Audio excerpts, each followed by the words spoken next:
Cet épisode est une présentation du magazine Affaires universitaires publié par l'Association des universités et collèges du Canada. www.affairesuniversitaires.ca.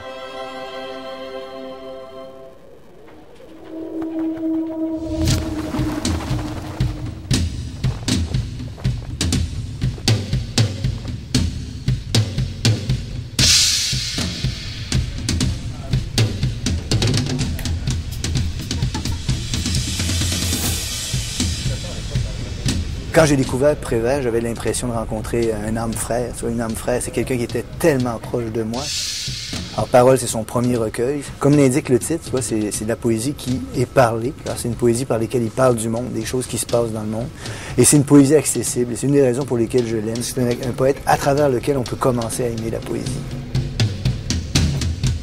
Il n'avait pas été à l'école très très longtemps. C'est un homme qui possédait une grande culture générale, une grande intelligence. C'était quelqu'un qui était beaucoup plus un révolté qu'un révolutionnaire. Ensuite, je prends des positions publiques qu'il déteste. Ouais.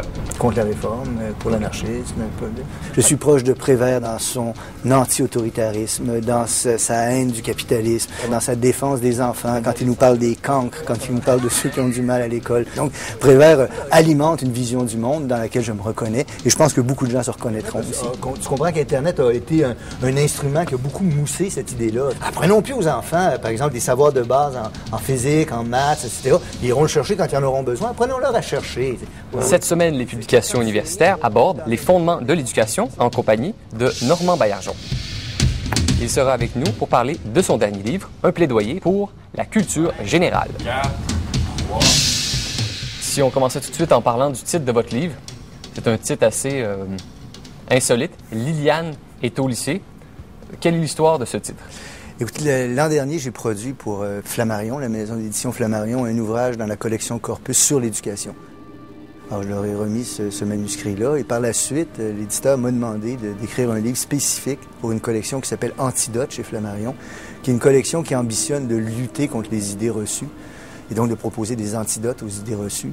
Et le sujet était choisi, c'était la culture générale. Et le titre était choisi aussi par l'éditeur. Et le titre, comme vous l'avez dit, c'est « Liliane est au lycée ». Alors ça, c'est un clin d'œil à une erreur que commettrait quelqu'un ou qu'aurait commise quelqu'un qui aurait entendu parler de l'Iliade et l'Odyssée, puis qui n'aurait pas su ce que c'était. Et en répétant l'Iliade et l'Odyssée, il disait « Liliane est au lycée » comme étant le titre du livre dont il voulait parler. Donc c'est une erreur de culture générale. Et en fait, le livre commence sur un phénomène qui s'est passé en France au moment où j'écrivais le livre, c'est-à-dire qu'un conseiller ministériel, M. Lefebvre, si mon souvenir est bon, participe à des journées du livre politique. Et là, des journalistes sont là autour de lui avec des caméras, puis lui posent des questions et lui demandent quel était le titre de son livre préféré. Et le monsieur en question répond « Zadig et Voltaire ». Zadig et Voltaire. Alors, il y a un roman qui s'appelle Zadig de Voltaire, mais Zadig et Voltaire, c'est une boutique de vêtements en France. Alors dire que son livre préféré, c'est Zadig et Voltaire, c'est commettre une bourde de culture générale qui, en France, a suscité énormément de commentaires ironiques, désabusés ou extrêmement critiques, parce que on accorde en France, comme vous le savez sans doute, une très grande importance à la culture générale. Alors qu'un politicien, à qui on est probablement moins enclin à pardonner ces erreurs-là qu'à quelqu'un d'autre, commette avec une belle assurance, Zadig et Voltaire, c'est mon livre préféré, et puis quand on lui demande pourquoi, il répond, c'est parce que c'est une leçon de vie, je m'y replonge sans arrêt. Alors se replonger dans une boutique de vêtements, c'est un peu rigolo. Donc ça avait suscité l'hilarité en France, puis ça avait suscité aussi des commentaires indignés, mais encore une fois, parce que ce pays-là a plus que partout ailleurs, à ma connaissance, une véritable vénération pour la culture générale qui se remarque facilement. Alors, par exemple, quand vous allez en France, vous allez dans des bibliothèques, dans des librairies, vous avez des rayonnages complets de culture générale avec des choses aussi spectaculaires, si je peux dire, que des jeux questionnaires de culture générale, des CD de culture générale, des disques compacts de culture générale, des ouvrages de culture générale, des encyclopédies de culture générale et ainsi de suite, ad nauseam. Si on vous demandait, vous essayez de le faire dans votre livre, vous essayez de circonscrire la définition de la culture générale. Quand dans mon livre, j'arrive à la question... Parce que dans le livre, je commence d'abord par donner des raisons pour lesquelles on peut se méfier de cette idée de culture générale. Il y en a un grand nombre, on y reviendra sans doute. Mais dans la deuxième partie du livre, c'est vrai, j'aborde la question de savoir qu'est-ce que ça pourrait être, cette culture générale, en quoi elle pourrait consister. Et je dis, c'est important de souligner ça, que je ne donnerai pas une définition précise ou un contenu précis de la culture générale, notamment parce que, honnêtement, modestement, je ne possède pas les savoirs spécialisés nécessaires nécessaires à leur élection. Donc, je donne quelques éléments de ce qui m'apparaîtrait important dans une culture générale. Et la pièce maîtresse de mon argumentaire à ce niveau-là, c'est la théorie, c'est pas la mienne, c'est celle d'un philosophe de l'éducation anglo-saxon, contemporain, qui s'appelle Paul Hirsch, qui a développé une théorie qu'il appelle les formes de savoir. Alors, l'idée est particulièrement brillante et il me semble-t-il importante, et elle peut aider à clarifier le champ de la culture générale.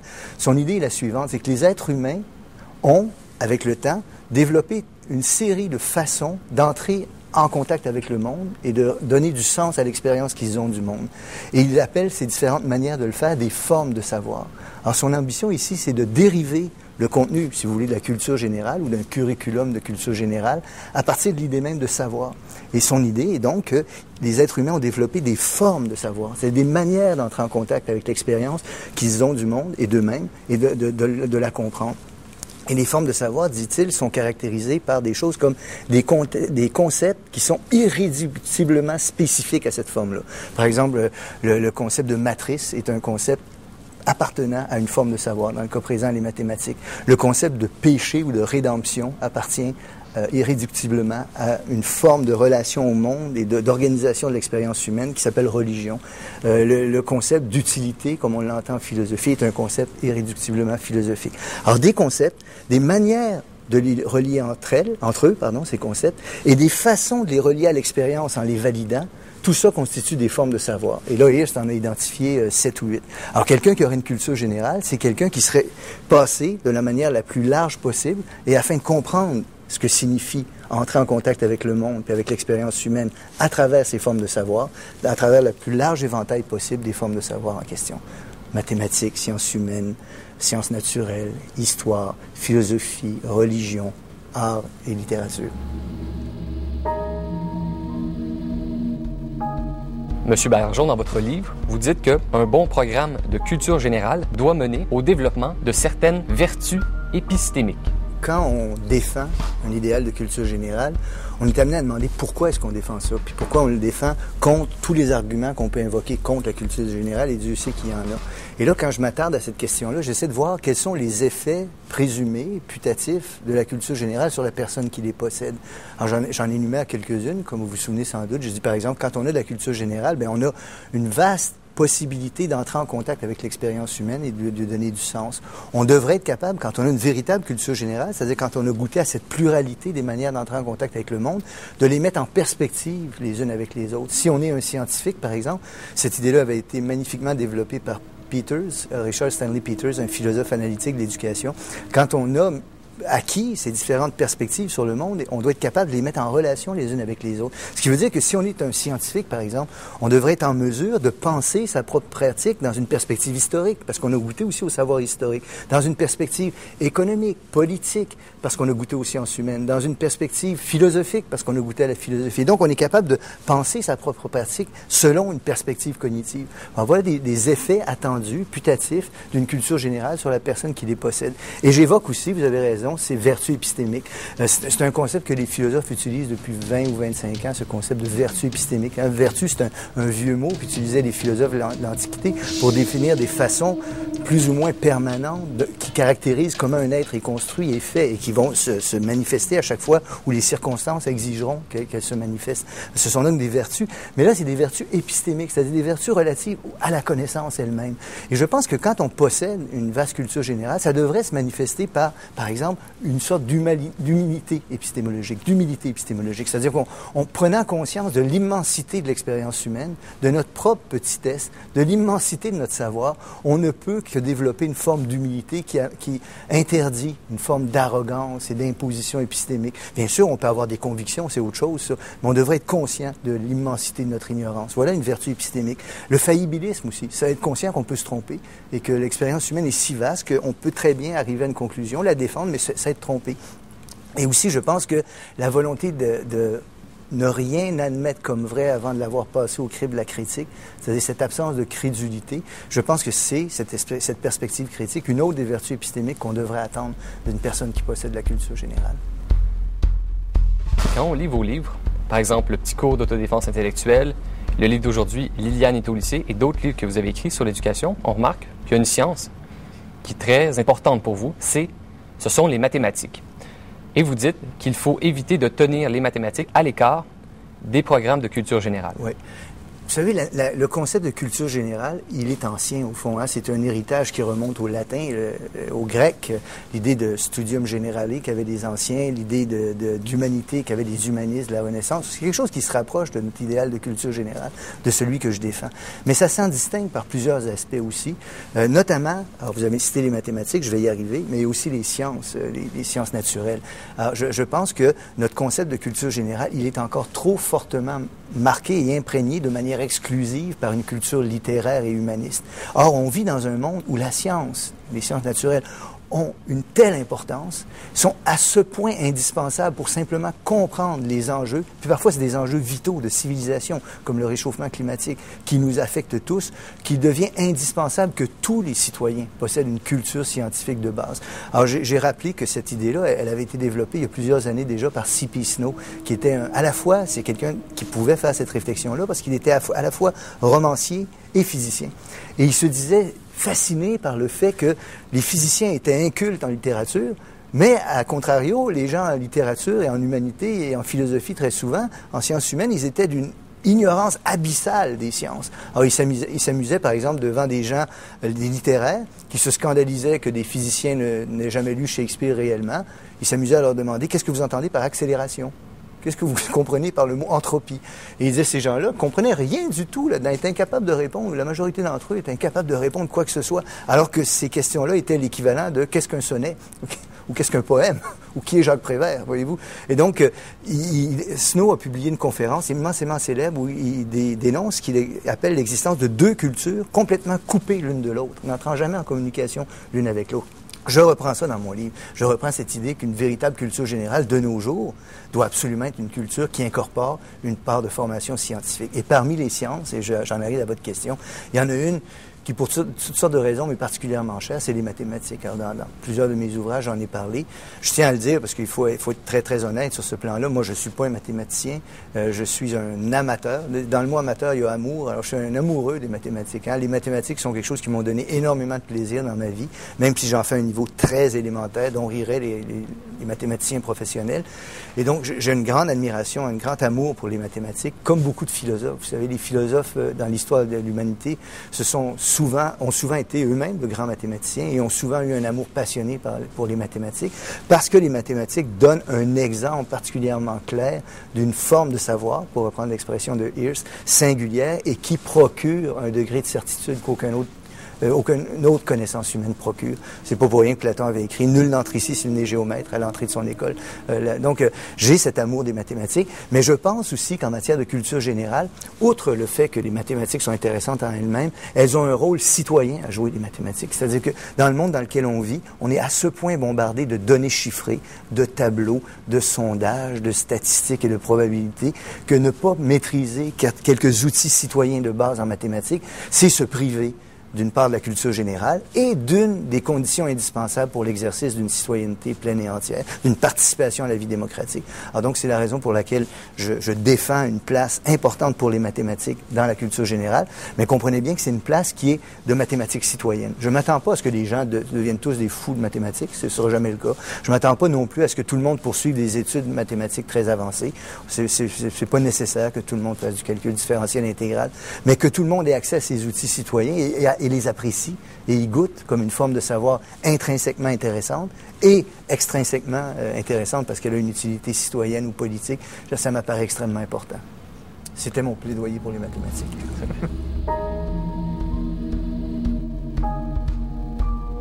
Il y a quelques années, vous avez contribué à faire la première traduction française de Mémoire d'un esclave de Frédéric Douglass, qui est un grand rebelle anti-esclavagiste dans l'histoire.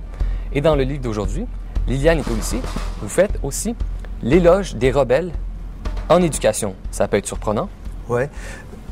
Douglass m'intéresse parce qu'il est un rebelle, c'est vrai. C'était lui-même un esclave, comme vous le savez. Il s'est évadé, il est passé au nord, il est devenu un militant anti-esclavagiste renommé, un être absolument exceptionnel, Frédéric Douglass.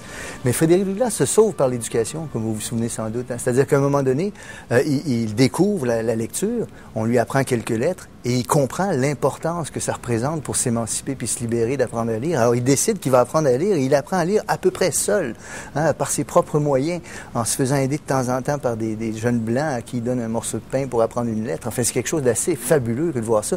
Et il a une nette conscience que la liberté passe par là. Il est dans des conditions d'une telle oppression et il voit cette avenue vers le salut, vers la lumière que représente le fait d'apprendre à lire et l'éducation. Les rebelles m'intéressent et l'éducation m'intéresse aussi. Et pour revenir à ce que je dis dans Liliane est au lycée, ce qui m'intéresse cette fois-là, c'est les rebelles en éducation. C'est des gens qui résistent à ce qu'on veut leur donner. Et à travers une réflexion de Max Stirner, j'essaie de comprendre cette opposition-là. Il me semble qu'elle est saine.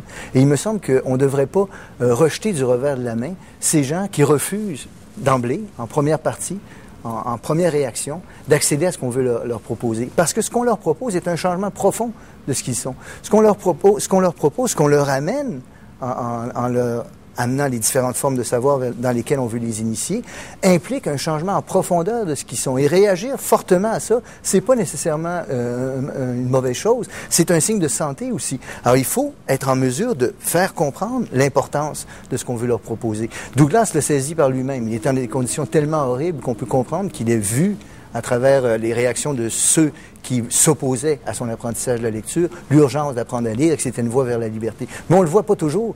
Alors donc, je pense qu'on devrait accorder plus d'attention qu'on en accorde aux rebelles, à ceux qui refusent d'emblée ce qu'on leur propose. On devrait se questionner sur la manière dont on leur propose. On devrait se questionner sur les raisons de leur refus et comprendre la part de santé qu'il y a dans ce refus-là. Dans vos livres, on voit que vous accordez beaucoup d'importance à la transmission de la culture générale. Comment rendre accessibles les grandes œuvres sans niveler vers le bas? C'est une bonne question, une question à laquelle il n'y a pas de réponse simple. J'ai passé ma vie à enseigner, je le fais encore. J'essaie du mieux que je peux de résoudre la difficulté que vous soulignez. Comment transmettre sans niveler vers le bas? Je l'ai fait dans mes écrits aussi. Comment je fais ça pour ma part? Je ne prétends pas avoir de leçons à donner là-dessus. Je pense qu'il y a une part de vulgarisation qui est saine. C'est-à-dire, les vulgarisations ne veut pas nécessairement dire péjorativement niveler vers le bas, mais adapter son discours à ceux à qui on s'adresse. C'est un travail important que de faire celui-là. Cette année, j'ai rencontré un éminent mathématicien. Permettez-moi de raconter cette anecdote-là. Je suis allé à Marseille cette année donner une conférence sur humour et mathématiques. Alors, les mathématiques, c'est un domaine qui me plaît extraordinairement. Et il y a des gens qui soupçonneraient pas qu'on puisse rapprocher l'humour et les mathématiques parce qu'ils trouvent que les mathématiques, c'est pas vraiment drôle. Mais je l'ai fait. Et j'ai prononcé cette conférence-là, je ne le savais pas, devant un monsieur qui est membre de l'Institut de mathématiques de France. C'est un éminent mathématicien. J'étais un peu mal à l'aise de parler de mathématiques devant cet homme-là. Il était absolument charmant. Il a écouté avec attention ce que j'ai dit. On en a beaucoup parlé. Il était très, très agréable. Et cet homme-là, qui est un mathématicien de premier plan, m'expliquait qu'il passait désormais une grande partie de son temps à aller parler de mathématiques aux enfants des écoles primaires. Et il me racontait les joies que ça lui donnait de faire ça. Et il me disait surtout, et j'ai retenu cette formule-là, c'est là où je voulais en arriver, il me disait que c'était la partie la plus noble de son travail. Et je trouve qu'il y a quelque chose à retenir là. Il y a un devoir de transmission de la culture lorsqu'on en a, lorsqu'on en possède, lorsqu'on a, comme moi, le privilège d'enseigner à l'université et de pouvoir le faire. Je pense d'abord que c'est un devoir. Ensuite, pour revenir à votre question, c'est une vraie difficulté. Il n'est pas facile de transmettre cette culture-là. D'abord à des gens qui en veulent pas toujours.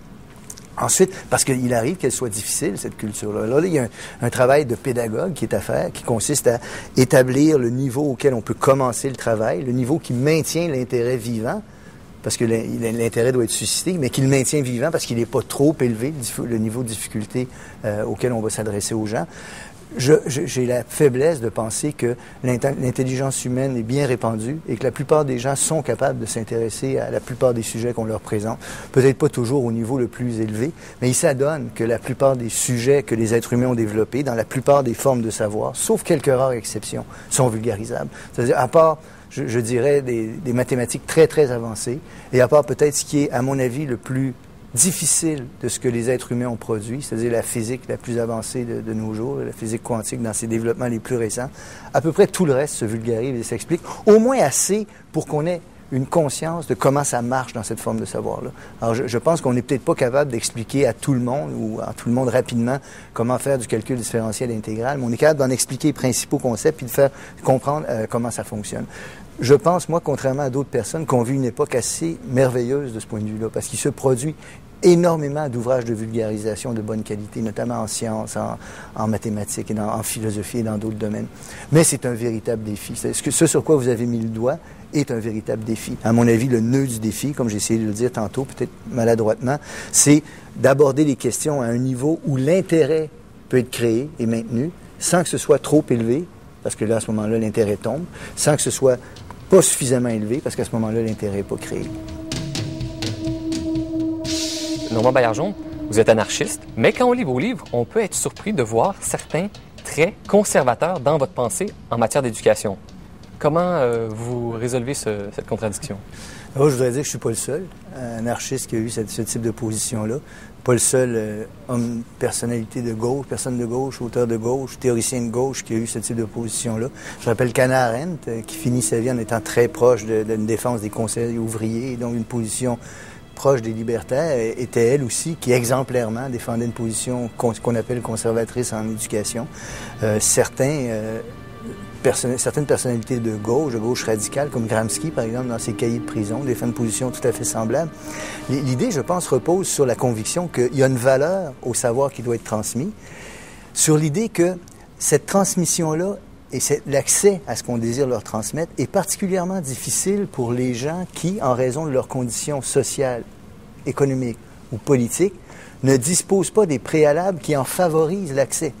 Autrement dit, dans une société comme celle du Québec, si vous venez de classe pauvre, défavorisée, vous êtes aussi défavorisé sur le plan culturel et vous ne disposez pas, avant d'arriver à l'école, toute une série d'habiletés, de connaissances que l'école va vous demander de mettre en œuvre. Ce qui fait qu'on doit avoir le souci de leur transmettre de manière la plus efficace possible, ces gens-là, ce qui, autrement, ne s'avérera qu'un instrument d'exclusion sociale fonctionnant au bénéfice des plus favorisés dans notre société, c'est-à-dire de ceux qui arrivent à l'école en possédant déjà les prérequis qu'on demande pour y fonctionner correctement.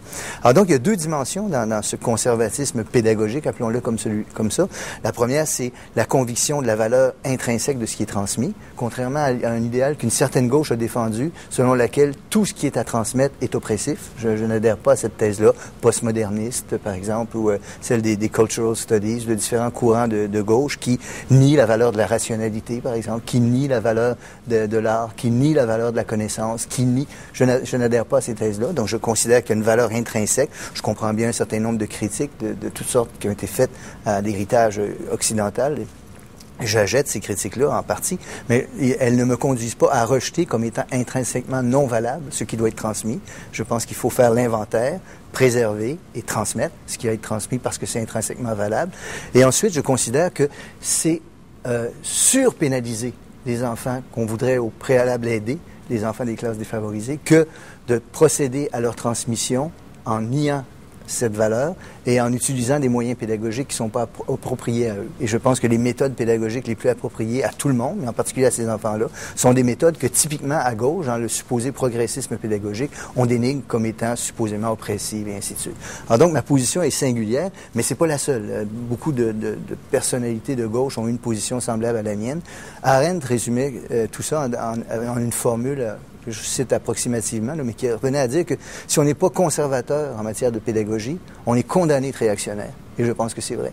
On est condamné, par exemple, à renvoyer à eux-mêmes les enfants des classes défavorisées qu'on prétendait aider. On est condamné à nier l'importance émancipatrice du savoir et ainsi de suite. Donc, ma position est singulière, c'est vrai. Elle me place en porte-à-faux par rapport à la gauche là-dessus et par rapport à une certaine droite conservatrice parce que je crois au pouvoir profondément révolutionnaire et émancipateur du savoir. Vous avez parlé tout à l'heure du postmodernisme. Vous dites que c'est une mode qui a menacé la transmission de la connaissance. Et dans votre livre, vous parlez aussi d'une autre mode que vous qualifiez du mirage techniciste. Oui, c'est important de voir ça aussi. Un des arguments que j'emploie dans ma défense de la culture générale, c'est un argument de nature psychologique, en fait, inspiré des sciences cognitives. C'est-à-dire qu'on sait à présent que nous entrons en contact avec le monde par une espèce de micro-fenêtre qui s'ouvre et qui est capable de traiter un nombre limité d'informations. Ce nombre-là se situerait entre 5 et 9, d'après les spécialistes des sciences cognitives. Ils appellent ça le nombre magique. Or, manifestement, on est capable de beaucoup plus de choses que de traiter 5 à 9 éléments d'information. Et comment parvient-on à le faire? On parvient à le faire par ce qu'on appelle en anglais le chunking, en français le regroupement. C'est-à-dire que des éléments 5 à 9 sont pris, mais ils sont réduits à un seul par leur regroupement à travers des schémas cognitifs qu'on possède. Et ça, ce sont des savoirs. Donc, la nécessité de transmettre des savoirs et la nécessité de transmettre des savoirs dans différents domaines apparaît absolument évidente dès le moment où on prend connaissance de ce nombre magique et de sa signification pour le fonctionnement de l'esprit. Il signifie en particulier que des habiletés conceptuelles de haut niveau, être créatif dans sa pensée, être critique et ainsi de suite, ne seront possibles que là où on possède suffisamment de connaissances pour être capable de regrouper les éléments auxquels on a accès à travers notre mémoire de travail. Donc, ces éléments-là m'apparaissent importants. Le mirage techniciste doit se comprendre en fonction de tout cela. C'est-à-dire que c'est bien beau de dire que, par exemple, grâce à Internet, on a accès à tous les savoirs humains possibles, de telle sorte qu'il n'est pas nécessaire de transmettre des connaissances dont on va nous dire à chaque fois qu'ils vont vite être périmées, puisque ayant accès à l'ensemble de ces connaissances humaines grâce à Internet, on pourra toujours aller les chercher sur Internet, de telle manière que ce qu'il faut transmettre aux gens désormais, c'est des habiletés conceptuelles de haut niveau, et ce qu'on va appeler au Québec dans la réforme de l'éducation, des compétences transversales. Vaut mieux apprendre à chercher de l'information que d'apprendre par cœur ce que c'est une planète en astrophysique, voyez-vous? Eh bien, le nombre magique dont j'ai parlé tout à l'heure et la signification du regroupement, le fait que le regroupement se fait lorsqu'on possède des connaissances dans un domaine donné et que ces connaissances-là sont toujours spécifiques à un domaine, signale au contraire l'importance de disposer de connaissances pour accéder à Internet. Et donc, le mirage techniciste ou le mirage formaliste qui voudrait nous faire croire qu'on n'a plus besoin de connaissances particulières dans les différents domaines et qu'il suffirait d'accéder à des connaissances, ou plutôt à des compétences de haut niveau, ce mirage-là est extrêmement trompeur parce qu'il nous laisse croire qu'on pourrait faire l'économie de l'acquisition des connaissances pour accéder aussitôt à des compétences de haut niveau, les connaissances qui nous font défaut, nous attendant là sur Internet, il suffirait d'aller les chercher. C'est absolument faux. Toutes les sciences cognitives montrent que c'est absolument faux. Et ce mirage techniciste fait des ravages en éducation. Il y a quelques années, vous avez présenté la première traduction française du classique de la propagande d'Edward Bernays, Propaganda, comment manipuler l'opinion en démocratie. Vous me voyez peut-être venir avec cette question. Comment mettre sur pied un programme de culture générale sans endoctriner les gens? C'est une très bonne question, puis c'est une question de philosophe aussi. C'est une question de philosophie de l'éducation extrêmement profonde. Je pense que la réponse à ça tient à avoir une idée claire de ce que signifie endoctriner. Si on a une idée claire de ce que signifie endoctriner, on sera en mesure d'éviter de commettre ce grave péché contre l'éducation qui est l'endoctrinement. L'éducation devrait, je défends cette idée-là dans mon livre sur la culture générale, émanciper celui qui la possède, le doter de vertus épistémiques dont on a parlé, mais aussi l'émanciper, l'ouvrir sur l'immensité de l'expérience humaine, le rendre en mesure de faire des choix dont il ignorait jusqu'à l'existence auparavant, et ainsi de suite.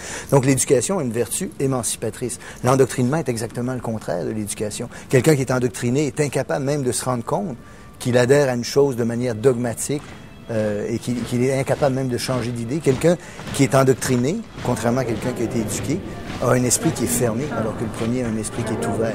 Donc, c'est un très, très grave péché. La réponse à votre question, je pense, est philosophique, c'est-à-dire elle tient à une définition claire, une idée claire de ce que signifie endoctriner.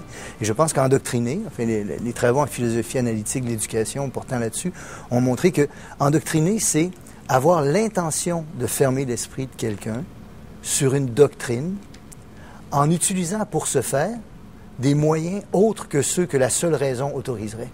Alors, comment on évite d'endoctriner dans un programme de culture générale? D'abord, on reconnaît que parfois on parle de doctrine. Il est impossible de doter quelqu'un d'une culture générale sans aborder fréquemment un grand nombre de doctrines. Par exemple, si on veut former quelqu'un en matière de religion, on va aborder un grand nombre de doctrines de l'Église. Mais ça va être le cas aussi en philosophie, où on peut appeler doctrine des positions comme l'utilitarisme en éthique, ou alors l'approche kantienne en éthique, ou l'approche aristotélicienne en éthique. Voilà là, des doctrines, c'est-à-dire des positions philosophiques défendables par la raison, mais qui ne font pas l'unanimité, qui sont encore sujets à débat, sur lesquels il y a des questions qui se posent. Reconnaître qu'on parle de doctrine parfois. Quand on enseigne l'arithmétique aux enfants, il ne s'agit pas d'une doctrine. 2 plus 2 font 4, c'est pas une doctrine.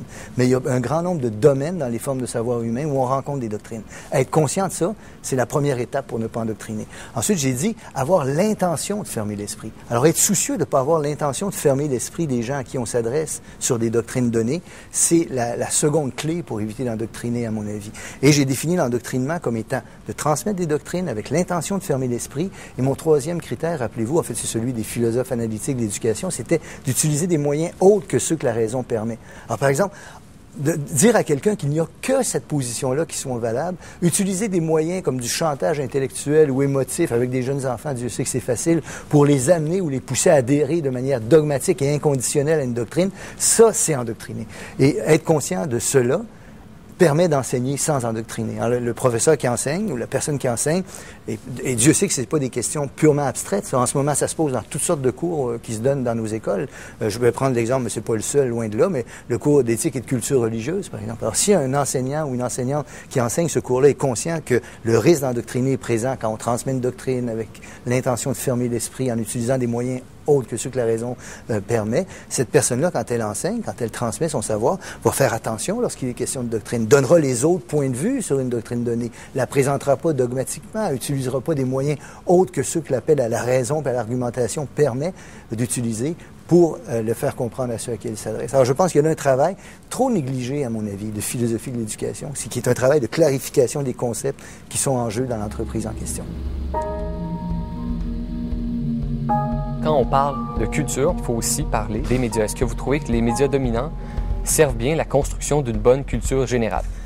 C'est important dans la question d'avoir signalé l'idée de médias dominants, hein, c'est-à-dire qu'il y a les grands médias, les grandes corporations médiatiques, parce que c'est devenu ça maintenant. Il y a un nombre extrêmement limité de propriétaires de médias, et ces médias sont devenus des corporations ou des entreprises avec un souci de rentabilité et de profit. Alors ça, c'est une part de l'univers médiatique, mais toute une autre part de l'univers médiatique, c'est les médias alternatifs.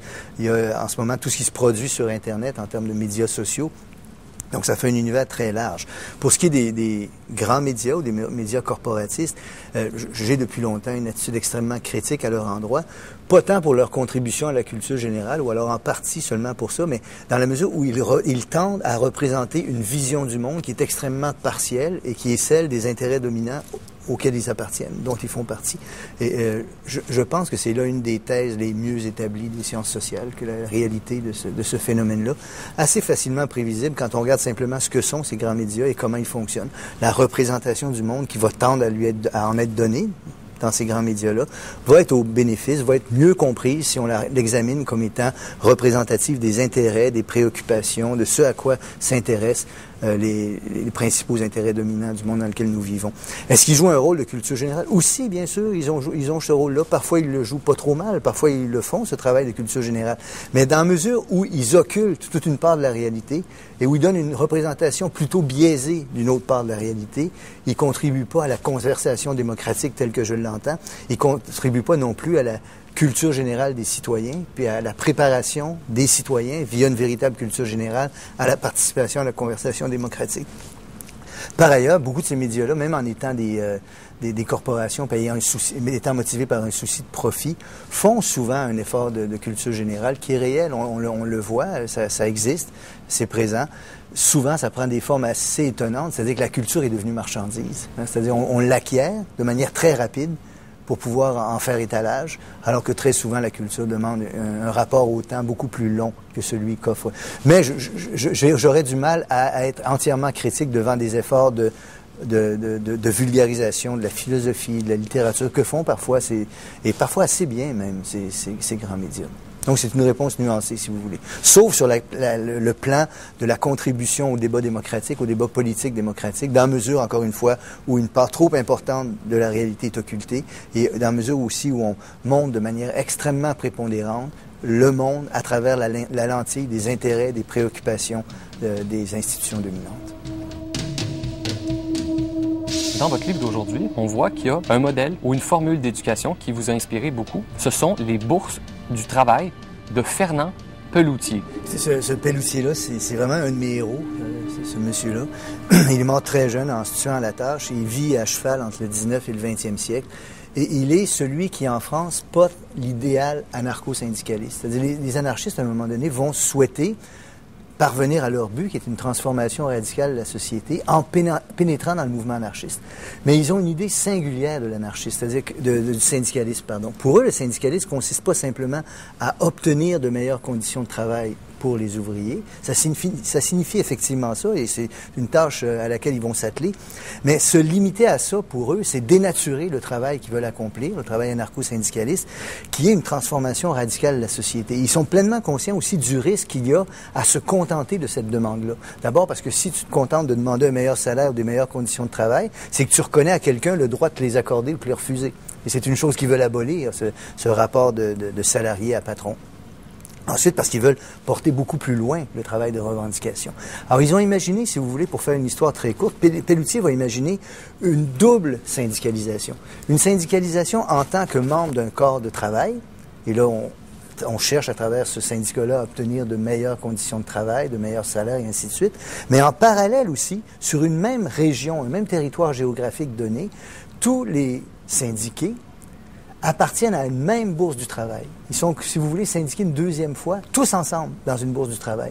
Et c'est dans cette bourse du travail que se fait le véritable travail, la véritable œuvre de transformation sociale et de préparation de la transformation sociale. Ces bourses du travail, écoutez, souvent, c'est payé par les centimes qu'ont mis de côté les ouvriers eux-mêmes pour se construire un lieu où ils vont se rencontrer. Et cette bourse du travail, quand on se promène en France, on en voit encore, on se promène dans des villes françaises et on voit bourse du travail, ça existait, c'était des immenses bâtiments que ces ouvriers-là s'étaient payés. Et c'était des lieux où on faisait d'abord l'apprentissage social et politique permettant de comprendre notre propre misère, les conditions dans lesquelles on vit. Ensuite, un lieu d'expérience de la solidarité. Et ensuite, un lieu de préparation de la société de demain. Et dans ces bourses du travail, vous trouviez des choses comme des musées du travail, des salles de rencontre, des cours du soir, de l'éducation populaire. Et ce sont des lieux pour lesquels j'ai une grande affection, une grande admiration même en fait, pour Pelletier qui les a conçus, puis pour ces lieux-là qui existaient. Cette année, en France, j'ai donné à quelques reprises des conférences sur l'anarchisme dans ces endroits-là, et je vous cache pas que c'était très émouvant de se retrouver là. C'est un idéal extrêmement grand et noble, et c'est celui qui m'inspire encore, cet idéal-là.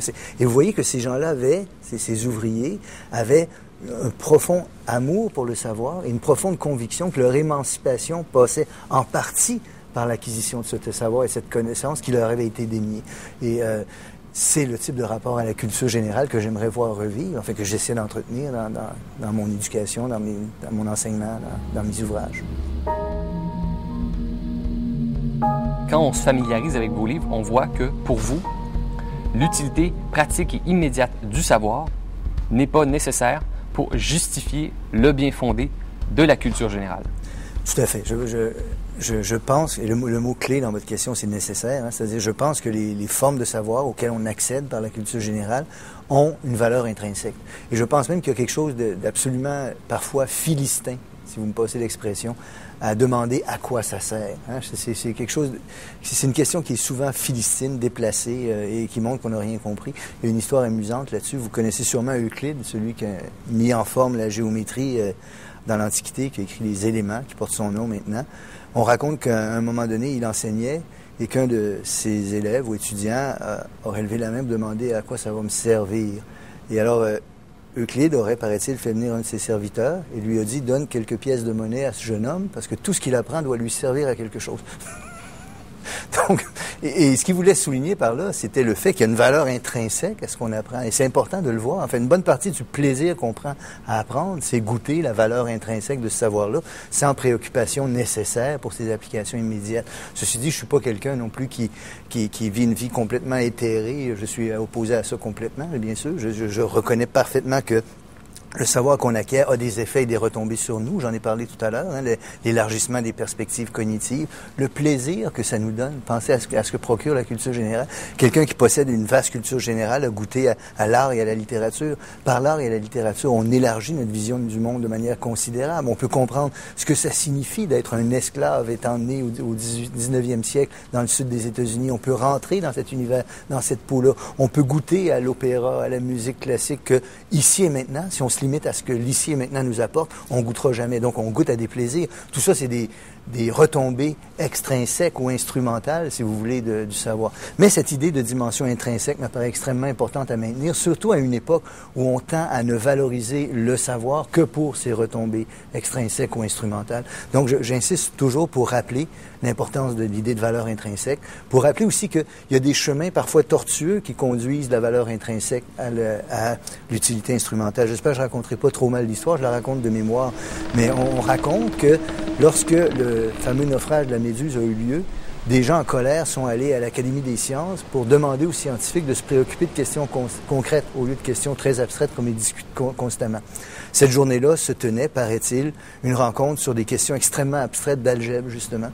Or, il se trouve que quelques années plus tard, lorsque les radars vont être développés, ils vont mettre en œuvre des notions algébriques qui étaient discutées cette journée-là. Donc, vous voyez que l'utilité pratique n'est pas toujours là où on l'attend, ou n'a pas toujours le chemin par lequel on s'attendrait à les trouver. Le cas des mathématiques est exemplaire là-dessus. Il y a d'énormes savoirs mathématiques, théories mathématiques, concepts mathématiques qui ont des applications extrêmement étonnantes dans nos vies quotidiennes et qui, au départ, ont été des préoccupations purement intrinsèques de mathématiciens pour la beauté, pour des problèmes, pour des questions. Donc, ma réponse est: c'est pas nécessaire. Ça arrive aussi, et c'est tant mieux.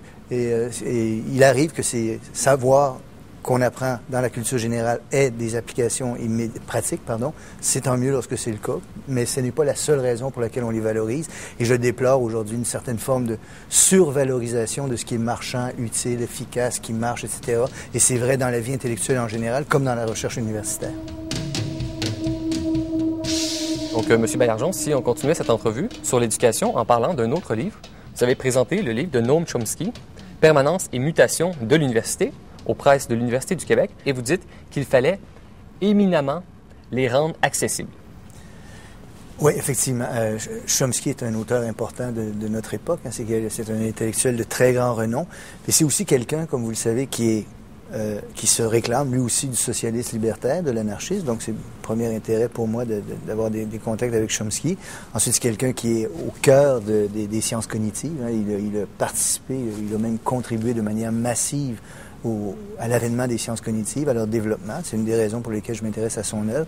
Et aussi, il est au cœur de la bête, si on peut le dire comme ceci. Chomsky enseigne au MIT quand même, donc c'est une des grandes universités scientifiques au monde. Pour toutes ces raisons-là, je trouvais que le fait que les écrits qu'il a consacrés à l'université ne soient pas disponibles en français était déplorable. Parce que, étant au MIT, se réclamant de la tradition libertaire, étant l'intellectuel de renom qu'on sait, ce qu'il a à dire sur l'université est sans doute intéressant à connaître, nécessairement intéressant à connaître pour le public francophone, surtout au moment où l'université est en mutation. Alors, d'où le titre de ce livre-là, « Permanence et mutation ». Il y a une certaine permanence de l'idée de l'université dans l'histoire depuis le Moyen-Âge, disons. On peut trouver une permanence de l'idée d'université, mais on vit aussi périodiquement des crises, des modifications, des mutations de l'université, et il est certain qu'en ce moment, on en vit une. Alors, on vit en ce moment une période de mutation profonde de l'idée de l'université, et il me semblait que pour comprendre cette situation-là, pour y faire face, la réflexion de quelqu'un comme Chomsky était utile puis méritait d'être apporté au débat. Alors, c'est la raison pour laquelle j'ai tenu à réunir ces textes-là. Je dois dire aussi que c'est un bel exemple de cette entraide chère aux anarchistes, parce qu'un livre, c'est compliqué à faire un livre comme celui-ci, où on doit traduire un grand nombre de textes de l'anglais au français. Alors, ça a été entièrement fait par des camarades libertaires bénévoles qui ont chacun pris un texte, qui l'ont traduit, de telle sorte qu'on a pu réaliser cet ouvrage-là. Chomsky a eu la gentillesse de m'accorder un entretien par lequel il met à jour les idées qu'il défend dans le livre, parce que les textes, comme vous l'avez sûrement vu, c'est des textes qui datent de la fin des années 60 jusqu'au milieu des années 90 peut-être. De nos jours, les universités ont deux fonctions, recherche et enseignement. Pour Noam Chomsky, quelle est la fonction principale? C'est un débat récurrent, ça, la question de l'enseignement et de la recherche à l'université. Certaines personnes pensent que la recherche est la première fonction de l'université, d'autres l'enseignement. Chomsky, je croirais, dirait que c'est l'articulation, et je pense que c'est la bonne réponse, c'est l'articulation de l'une sur l'autre, l'articulation conjointe de l'une sur l'autre qui est prioritaire ou qui définit l'université, même si, comme il le dit dans le livre, du point de vue de la société, c'est la fonction d'enseignement qui est la plus importante. Mais c'est du point de vue de la société, pas nécessairement du point de vue de la production du savoir lui-même, du point de vue de la vie intellectuelle elle-même. Je pense, pour ma part, je crois qu'il serait assez d'accord avec ça, que c'est l'articulation de l'une sur l'autre qui caractérise l'université. Sans cette articulation-là, c'est simplement un lieu d'enseignement. Sans cette articulation de l'une sur l'autre, c'est simplement un lieu de recherche. Noam Chomsky dénonce la corporatisation de l'université. Qu'est-ce que ça veut dire? OK. Ce qu'il a en tête, c'est la transformation de l'université depuis quelques décennies, peut-être, par quoi l'université devient de plus en plus au service des entreprises. Alors, l'université cesse par là d'être un lieu au service du public pour devenir un lieu au service des entreprises. Chomsky n'est pas naïf, il est parfaitement conscient que les universités ont aussi été au service des entreprises autrefois. Prenez l'exemple du MIT dont il parle avec éloquence et qu'il connaît particulièrement bien.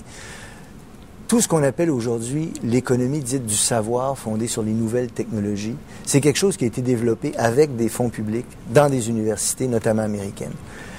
Ça a été financé essentiellement à travers un mécanisme que certains appellent le keynésianisme militaire, c'est-à-dire une forme de keynésianisme, théorie keynésienne en économie, mais axée sur l'industrie militaire, par lequel le Pentagone finançait ces recherches-là. Et le Pentagone finançait ses recherches portant sur l'informatique, Internet et ainsi de suite, sans trop se préoccuper des retombées à court terme qu'elle devait avoir, et en exigeant des gens qu'elle finançait que les résultats auxquels ils parvenaient soient publics. Alors, puisqu'il le finançait, il finançait ces travaux-là au nom de l'ensemble de l'industrie américaine. Donc, il ne pouvait pas exiger le secret. Ce qui se passe en ce moment au MIT, raconte-t-il, c'est d'abord, il y a eu un déplacement des objets de recherche des technologies de l'information vers les biotechnologies, qui sont la nouvelle donne, le nouvel Eldorado de la recherche, mais que ces recherches-là sont maintenant commanditées par des entreprises elles-mêmes, et ça change la donne en matière de recherche sur deux plans. D'abord, ces entreprises-là financent des recherches qui les intéressent, elles, et ils exigent des retombées à court terme sur des problèmes précis qu'elles ont identifiés. On voit que c'est parfaitement différent, complètement différent de ce qui se passait autrefois, alors que le Pentagone, par exemple, subventionnait des recherches, mais sans se préoccuper des retombées à long terme, et donnait des fonds publics, et advienne que pourrait. C'est ce qui s'est passé en informatique. Pendant longtemps, des retombées n'ont pas été présentes. Pendant longtemps, on n'a pas eu d'application immédiate commercialisable, mais on s'en souciait pas trop. À présent, ce qu'on a, ce sont des entreprises qui demandent la résolution de problèmes précis qui les intéressent, eux. Ça, c'est un premier aspect de la corporatisation de l'université. La deuxième, c'est une culture du secret. C'est-à-dire, lorsqu'on paie pour obtenir des résultats qui résolvent certains de nos problèmes, on demande le secret sur ces résultats. Lorsque le Pentagone finançait des recherches au nom de l'ensemble de l'industrie américaine, elle n'exigeait pas le secret et même voulait que ces résultats soient partagés. Maintenant, c'est plus tout à fait le cas. Et quand j'étais au MIT pour interroger Chomsky là-dessus, il me racontait cette anecdote absolument extraordinaire d'un étudiant qui a un examen. Alors, vous imaginez bien qu'au MIT, les examens, ce ne sont pas des examens comme au secondaire ou au cégep, mais un étudiant, un postdoctorant, lors d'une épreuve ou d'un examen, un doctorant, lors d'une épreuve ou d'un examen, a carrément répondu « Je connais la réponse ». Mais je ne peux pas la donner parce que je suis avec un prof qui est sous contrat avec une entreprise qui exige le secret. Ce qui est tout à fait fantastique comme réponse. Et là, on voit une perte de ce que signifie l'université travaillant au nom du bien public. Donc, la corporatisation de l'université désigne notamment cette mutation de l'université par quoi elle se met volontairement au service des entreprises. Et dans le livre que vous avez présenté, donc des textes de Noam Chomsky, il dit que les hauts droits de scolarité permettent d'endoctriner les étudiants. Comment fonctionne ce lien entre les frais et l'endoctrinement? C'est intéressant parce qu'il fait un parallèle entre les universités américaines qui ont vu augmenter de manière dramatique leurs frais de scolarité, et ces frais de scolarité continuent encore à augmenter, et le Mexique, où une université publique existe, à Mexico City, qui est fréquentée par un nombre considérable de personnes. Et le parallèle est frappant, parce que le Mexique n'est pas un pays aussi riche que les États-Unis, loin de là, mais il se paie ce bien-là, qui est une université publique, accessible et fréquentée par tout le monde. Et les États-Unis... gratuite? Oui, c'est ça, en plus. Et donc... ce parallèle-là est frappant. Et là, la question est évidemment à quoi servent ces hauts frais de scolarité, comme ceux qu'on est en train de nous imposer au Québec, parce qu'on vit exactement la même situation d'augmentation des frais de scolarité. Et Chomsky souligne qu'il y a un rôle d'enrégimentement idéologique dans cette augmentation des frais de scolarité. Alors, si vous allez à l'université, par exemple, dit-il, avec l'intention de devenir un avocat qui va défendre des groupes communautaires, vous arrivez là rempli de bonnes intentions, mais vous payez des frais de scolarité énormes pour accéder à ça. Après une année, les bureaux d'avocats se présentent et vous proposent de venir travailler durant l'été pour aider à rembourser vos frais de scolarité, pour réussir à survivre durant les années d'études. Et vous dites, je vais y aller, mais je vais garder mes convictions d'avocat désireux de travailler pour des groupes communautaires, disons.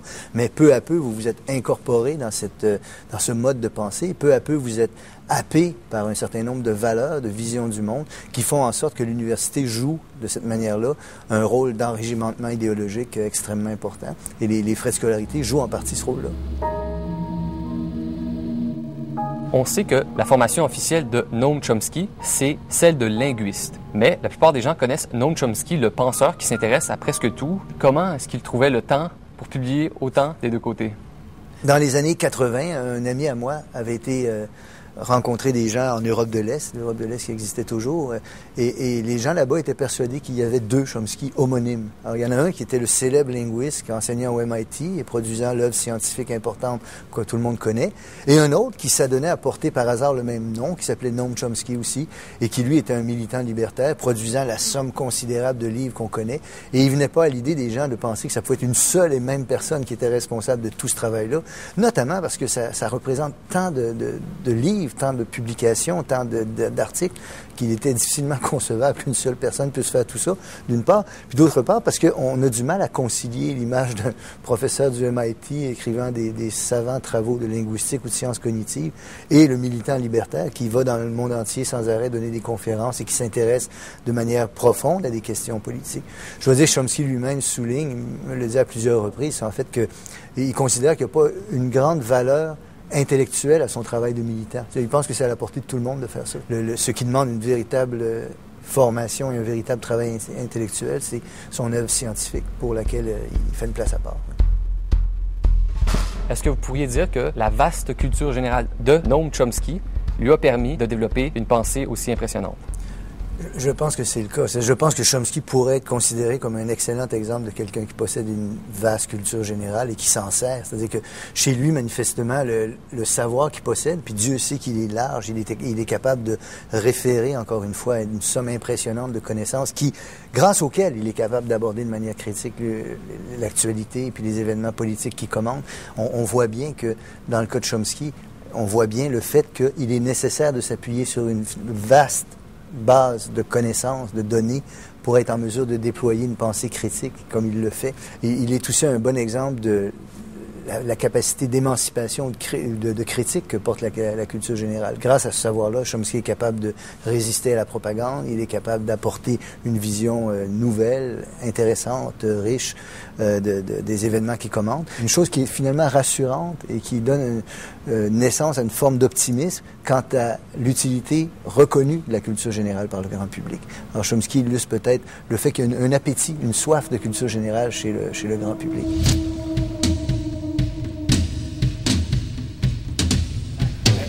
Pour cette deuxième partie d'émission, les publications universitaires abordent l'anthropologie en compagnie de Louis Roy, professeur au Collège Édouard-Montpetit. Il sera avec nous pour parler du livre « Peuple et culture, une introduction à l'anthropologie sociale et culturelle ». Monsieur Roy, en tant qu'ethnologue, vous connaissez bien la diversité des cultures dans le monde. On sait que chaque culture est unique. Est-ce qu'il y a quand même certains éléments culturels qui sont universels à toutes les sociétés? Bon, ça, c'est la grande question. C'est-à-dire que chaque culture est unique dans une certaine mesure. J'aurais tendance à dire que chaque culture a ses propres façons de faire les choses, qui parfois ressemblent à celles des voisins. Là, ça nous ramène à la question des universaux. Il y a des anthropologues classiques qui ont cherché qu'est-ce qui était commun à tous les êtres humains. Est-ce qu'il y aurait des choses qui reviendraient d'une population à une autre? J'ai poursuivi mes recherches sur les coutumes alimentaires, les règles de table. Les yaourts de Thaïlande, c'est un peu comme ici. Tu es à la table avec tes convives, il ne faut pas que tu manges de manière empressée. Il faut que tu prennes le temps de manger. Donc, c'est un peu comme ici. Ici, quelqu'un qui est trop précipité quand il mange, qui avale sa nourriture, bon. Donc ça, c'est pareil comme ici. Sauf que les Yao ne peuvent manger qu'avec leur baguette. Jamais, jamais, jamais avec leurs mains. Donc, si dans la nourriture qu'ils ont dans la bouche quelque chose, ils ne peuvent pas l'utiliser pour l'enlever, donc ils doivent cracher à terre. Est-ce qu'on fait ça ici? Non. Donc, tu as un bout des coutumes qui sont pareilles, l'autre bout qui est différent. Ce qui change, c'est les modalités de cette dimension-là. Fait que oui, il y a des choses qui sont universelles, mais dans la façon de les faire. En tant qu'ethnologue, est-ce que vous trouvez que la mondialisation entraîne une sorte de convergence de toutes les cultures du monde dans une forme de culture unique une genre d'uniformisation à l'échelle mondiale? Bon, ça, c'est fascinant.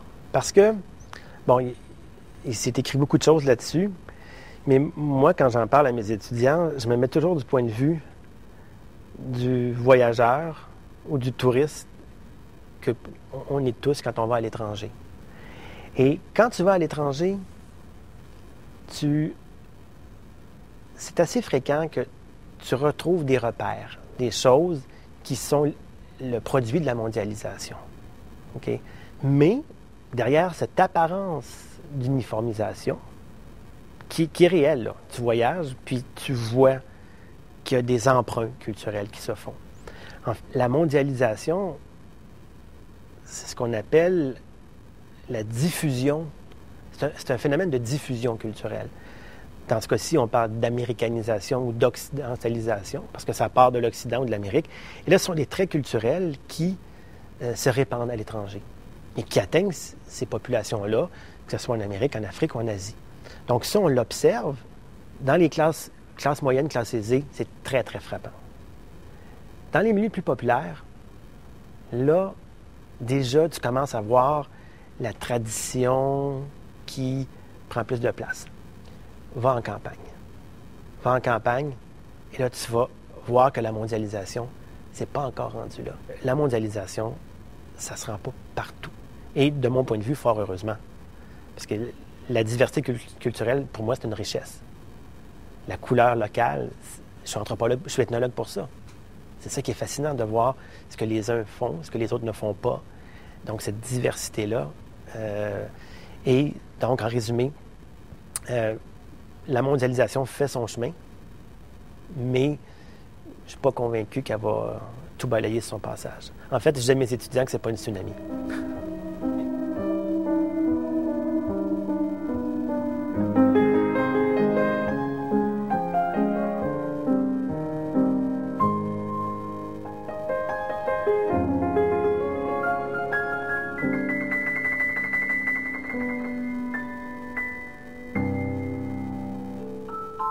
Cet épisode est une présentation du magazine Affaires universitaires publié par l'Association des universités et collèges du Canada. www.affairesuniversitaires.ca